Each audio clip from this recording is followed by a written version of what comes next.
ui besti ngi tu besti ngi ti zot lo ui cầm theo ta cầm lên tiền cái tiền ngi ti hey lấy bông con tiếng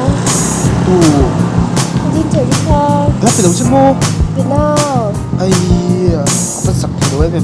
apa beri tu về cái xe lâu cái này lâu thì dễ là để mình ngọc apa bom lạc ha là mô oh em thấy cái xe rồi ấy cần cần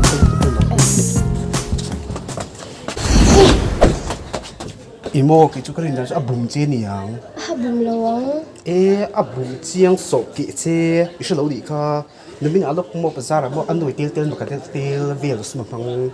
bắt đầu đi ha liền cái bông nó về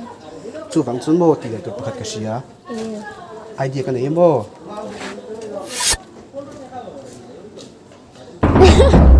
thật đó đó là mình besti thật đó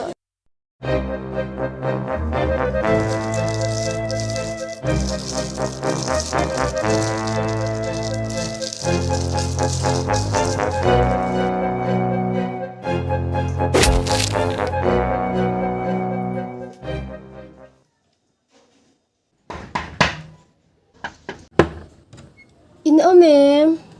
Nadine ôm em 어메 바쁘거니 돈 손은 엄단 수와 Nadine 엄마 cũng rồi là chú rồi ây da sao đại lâu bay em cái lồng mâm rồi chết gì ui sao đại gặp mong cha cái là anh ấy lâu thì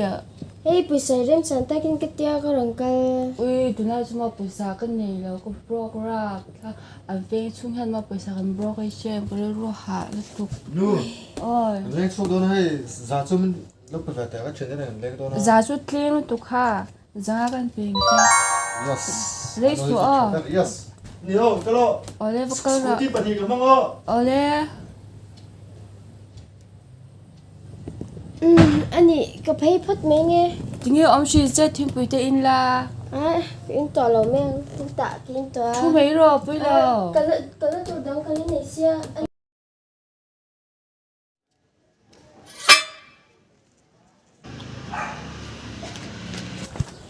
ui môn ý nghĩ tí đôn hey hết à din tên nào đi vào cái deal đó na chú paysa chú pe chen min pelaw fa pa zanga pe thosia ui vắt đi mặc về chu chu nha 에 하도 땡에 내서 주워 ui ơi moni mo lúc tê chút tiếng trên mày thì cá bắp pe là uống chè nha ai giả lâu ấy thì rồi ơi khai money à vấp vấp tổ lâu la khai có bình cái này nó mua cái tay cái này cái lúc khai in ao bể tục mình thì mua thâu cái lúc hồ luôn anh mua bao bài nữa thank you love you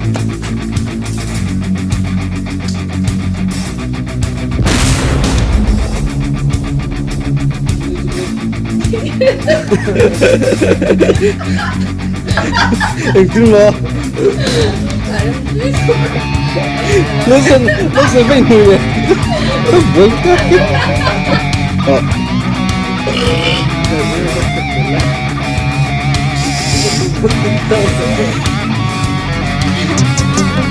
Say na man to re ni ngai lo ich to ke